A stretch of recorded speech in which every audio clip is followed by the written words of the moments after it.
Hi everyone, Gail here, just little old G, and I wanted to share with you my 1 month carnivore update. Today is day 34 of carnivore, and so I'm going to give you some info from the whole month of January. And today is diary 5. So just going to give some quick info about, how the first month went. So when a lot of people start carnivore, I think the focus is weight loss and whether or not the point of that is to benefit them, as far as like overcoming things like diabetes or joint pain, whatever. Anyway, for whatever reason, the main point really is weight. So from January 1st to January 31st, I'm down 6 pounds. I am happy that my weight went down. I am a little bit disappointed that I didn't lose a little bit more than that, but really weight is not my primary goal. Energy is the primary goal. And most health experts say that around 4 pounds of weight loss a month is good. Anything more can kind of be interpreted by your body as like high stress and, just a brand new diet pattern and maybe an exercise pattern too could kind of induce stress. So I suppose it's a good thing that I didn't go down too much, but definitely looking forward to losing a little bit more as we keep going. So the real reason for my carnivore journey is energy. And unfortunately, I don't have like that huge burst of energy at this time, but I think there may be a few reasons for that. And so that's gonna kind of play into how I continue with carnivore. At this point, it's not a matter of this isn't working, I'm gonna quit, I'm done. It's a matter of troubleshooting. How do I get it to work? Because I know this is where I need to be. I know this is good for my body. I just need to kind of tweak and fine tune things. So one of the things that I need to tweak and fine tune is how much I'm eating. The thought of tracking, even though I'm somewhat of a perfectionist, just makes me want to hurl. I don't want to have to do that because I have so many other things going on in my life. The thought of tracking my food it's not something I want to do. That said, I know that one of the reasons I don't have enough energy is probably because I'm not eating enough. So tracking is kind of a necessary evil at this point. One of the things I think I'm going to do to try and overcome that is maybe just kind of start with like template meals. Like for instance, I know that for me, I'm 5'2", I just went below 140 pounds. So for my body, about 3 eggs and 4 pieces of bacon gets me 30 grams of protein that I'm supposed to have at every meal and is the right proportion, like 80-20 of fat and protein. So, or maybe the other way around with the 20-80, whatever. But anyway, come up kind of with a few meal templates like that I can go to without having to measure. So for instance, I know, so many ounces of chicken plus, 2 tablespoons of maybe avocado mayo. I know that's not hardcore carnivore, but it's delicious and it's helping me, so I'm using it. So just things like that so that I can, grab a quick meal without really having to think, oh, I got to put this in the phone and measure and, whatever. So that's kind of one of the things that I think is going to be really helpful. One of the other things that I think is really affecting my energy right now is stress. I have a property that I need to sell and I'm not exactly sure if I can accomplish what I would do with the money in a different way. So it's a heartbreaking situation and I don't really know how to deal with it other than to deal with it. And unfortunately, dealing with it is just really stressful. And I think that stress elevates cortisol, which elevates insulin levels and or blood glucose levels, not insulin levels. And so I'm just aware of the fact that maybe, dealing with that at this time is not exactly helping my progress toward, tons of energy and feeling great all the time. So that's kind of in the back of my mind.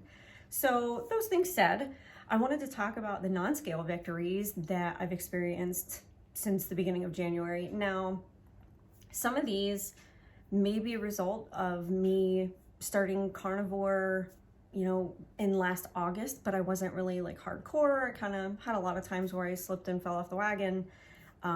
But I still think that, I could have reaped some benefits because I was trying to track as much as possible and I was eating enough.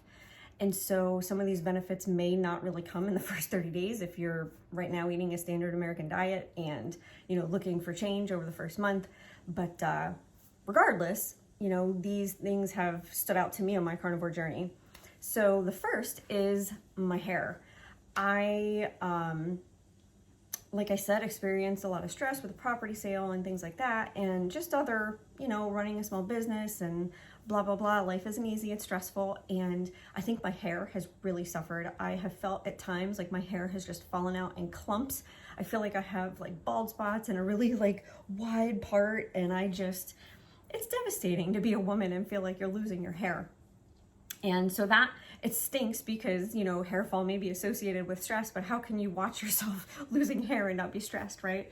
So anyway, I think the stress may have definitely played a role in that. But I also think that eating enough over, the past several months, not just January, and also being carnivore and getting the nutrients that I need from the things that I'm eating has really helped, because in the past, I would say maybe like 2 to 3 weeks, I have noticed a significant lessening of the amount of hair that is falling. And I have also noticed a ton of baby hairs. You can't really see, but I don't know if you could see, look against the pipe in the background is black, but I have a ton of like little sprouted baby hairs like all over, my hairline around here, and I could see them in my part when I comb my hair in the mirror. And so just seeing those little baby sprouts and seeing the fraction of hair in the bottom of the shower when I'm done compared to what I have, historically over the past several years, it's just a great feeling to know that, oh my gosh, maybe my hair is coming back. My hair is, I want to say it's not a vanity thing, but I think it's just part of feeling feminine. I wouldn't feel feminine if I didn't have my hair. And so this is like a huge benefit that I had heard people talk about, but I really was not holding my breath over because I just didn't think it was going to happen for me. So this is a really positive improvement. The other thing that I had spoke about, I think the 2 weeks prior to this, were blurry vision. And so this whole time in January, I had been using stevia in my coffee, about maybe a teaspoon up to a teaspoon and a half per day. And so that's not like a crazy amount of sweetener, but it's present.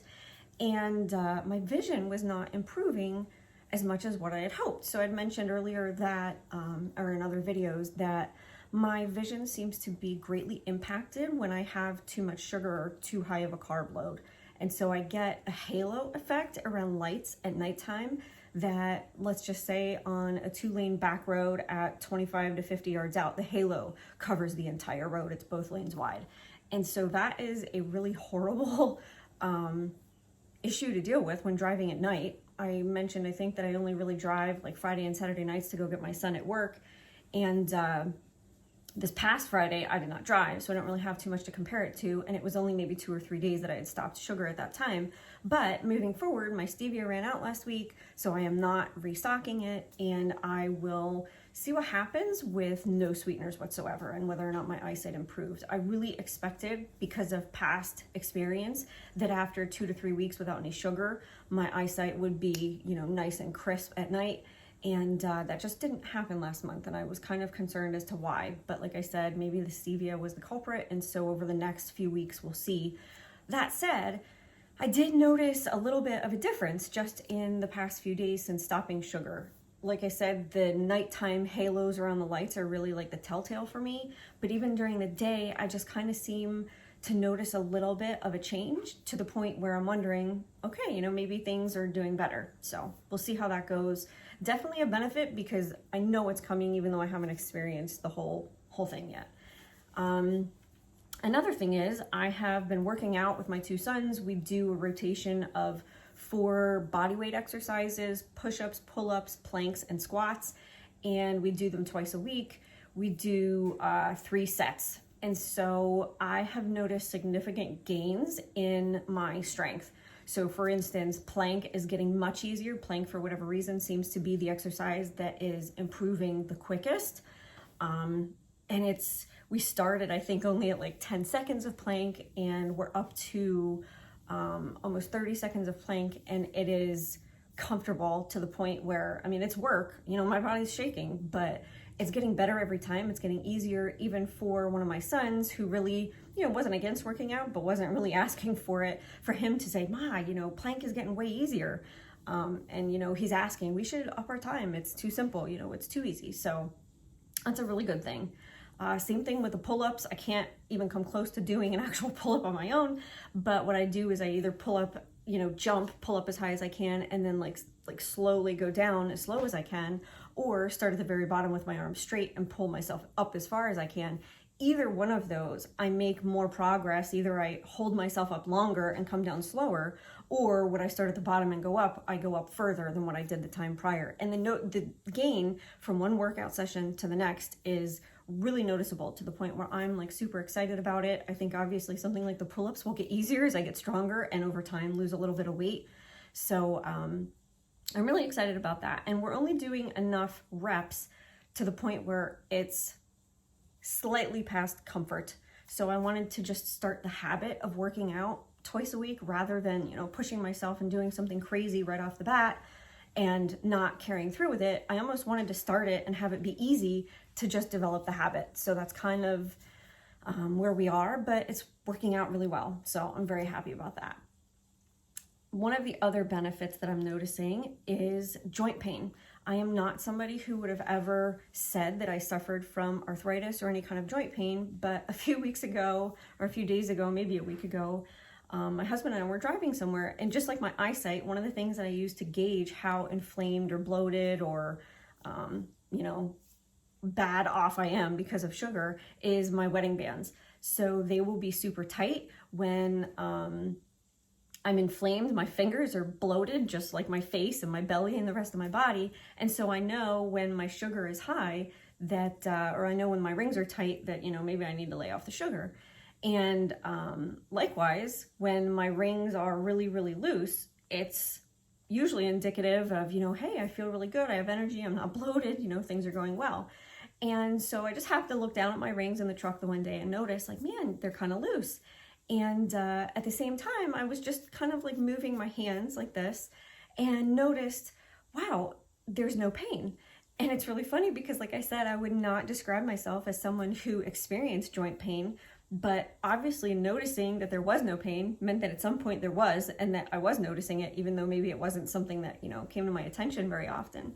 So that's definitely another benefit that, is worth sharing, because I think a lot of people deal with joint pain. It's really funny. My mother has horrible arthritis. I remember her mother, my grandmother, having really bad arthritis. But my mom will come home from a doctor's visit and say, oh, my cholesterol is good. My blood sugar is normal. My blood pressure is normal. I'm healthy. I don't need to change anything. But, you look at her fingers and they're like bent sideways, and, her knuckles are really, just look inflamed. And I know that she struggles with it. I know she struggles with pain in her knees. And so, it's, even though you may not be displaying classic signs of being unhealthy, having that inflammation and that pain isn't normal. And, her thing is, oh, that's just what it's like to get old. But I don't believe that. I don't want that for myself. I don't want that for her. But, it's kind of crazy to think that, even though you're not experiencing, high blood pressure or cholesterol, whatever, that, those signals, the fact that you can't, write a letter without being in pain and things like that, just make me think of, this could really benefit her too, or anybody else experiencing any kind of joint pain. So I really wanted to share that. It was kind of exciting. Same thing for when I was working out, doing the push-ups at first. So I had a lot of pain, like having my right hand in like a 90-degree position, my right wrist. And so that's getting better as well. What else? I think there's a bunch of other stuff, but I didn't write anything down. I'm just kind of shooting from the hip here. So we'll just kind of go with that. But that is my first month on carnivore. So 6 pounds down, my hair is growing back in, not losing as much, no more joint pain, and energy is a little bit low, but I think it has to do with some factors outside of carnivore. So I am going to just focus on staying calm, trying to de-stress, as well as eat enough to make sure that I can give myself the fuel and the building blocks to rebuild when I'm stressed and to energize myself when I'm stressed out. One of the things I will say is that I don't struggle at all with depression. I never have, don't really understand it, but I hear a lot of people talk about carnivore helping with mental health. And the way that that has manifested for me is in anxiety. I'm not depressed, but I am anxious beyond belief. I live my life in almost a constant state of fear of everything. And I find it very convenient that when I eat a carnivore diet, that anxiety dissipates. So while I'm still stressed out about this property sale and, just life in general, eating a carnivore diet helps me cope with it much better than I would be able to otherwise. So I feel like that's a really, really nice benefit, and one that I almost forgot to share. So there you have it. But anyway, that is my journey so far, the first month of strict carnivore, and I will be back in touch next week. I hope you guys enjoyed this. Any questions or thoughts, feel free to leave them in the comments. Like, subscribe, all that good stuff, and we'll talk to you guys next week. See ya.